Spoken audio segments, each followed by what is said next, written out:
Édition du Mur du Son et justement alors sur notre plateau nous avons Vaya qui est sourde et muette et notre interprète en face qui Corinne Bobet qui vient pour nous parler d'un événement. Alors de quel événement il s'agit? L'objectif de Mur du Son qui se passera le samedi 26 septembre, c'est en fait une course pour informer la population dans le cadre du Journée mondiale de la surdité qui s'organise dans différents pays. Nous, à Tahiti,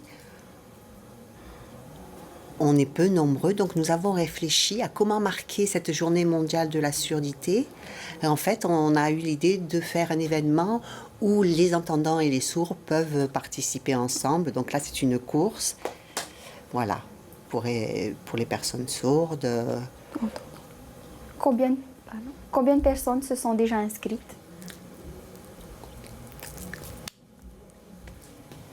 Oh là, c'est un événement qui est assez récent, donc on a combien à peu près 32 personnes qui se sont déjà inscrites, mais la plupart arrivent le jour même pour s'inscrire. Quel est l'objectif?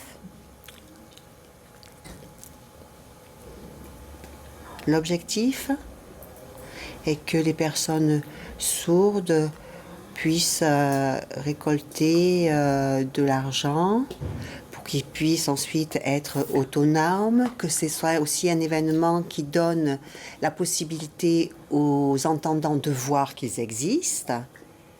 Voilà, de façon aussi à... Le but, c'est quand même après des activités pour rendre les adultes sourds autonomes. Le parcours, quel sera-t-il? Combien de kilomètres? Il est de 5 kilomètres en boucle. Le départ se fera à la mairie de Pirée. Et donc, combien de kilomètres en tout? 5 kilomètres. 5 kilomètres. Alors, on voit le parcours à la télé pour ceux qui sont intéressés.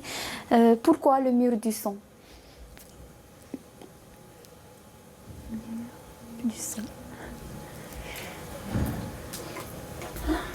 C'est en fait pour montrer l'inaccessibilité des personnes sourdes, comme quand on est face à un mur. Voilà, et l'objectif, c'est quand même qu'on soit égaux aux entendants. Aujourd'hui, c'est quelque chose qu'on n'en parle pas beaucoup, c'est parce que c'est fermé, c'est un sujet tabou, donc vous avez voulu ouvrir ce sujet-là.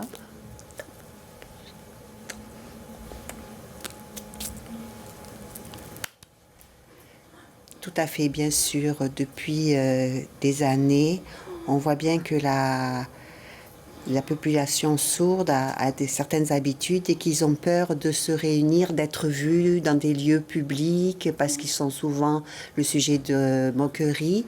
Et donc notre travail, c'est justement de montrer que notre langue, c'est une richesse et pas du tout, et qu'il ne faut pas en avoir honte. Au contraire, il faut leur montrer que nous sommes capables de plusieurs choses. Comme moi, par exemple, qui suis présidente d'une association, les sourds, il faut qu'ils arrêtent de dire « mais non, je ne suis pas capable ». Si, on peut tout faire comme les autres. Combien il y a de sourds ici en Polynésie française?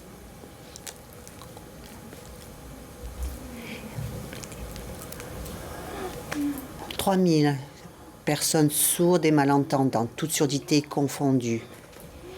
Et nous sommes certains qu'il y en aura sûrement d'autres qui apparaîtront, parce que le recensement est assez récent. Eh bien, en tout cas, bon courage pour cet événement. On le rappelle, le Mur du Son, la 2e édition, qui se tiendra donc samedi 26 septembre à la mairie de Pirée, 5 km de course à pied. Voilà. Merci beaucoup, merci d'être venu sur notre plateau. Et merci bon courage. À vous de nous avoir accueillis.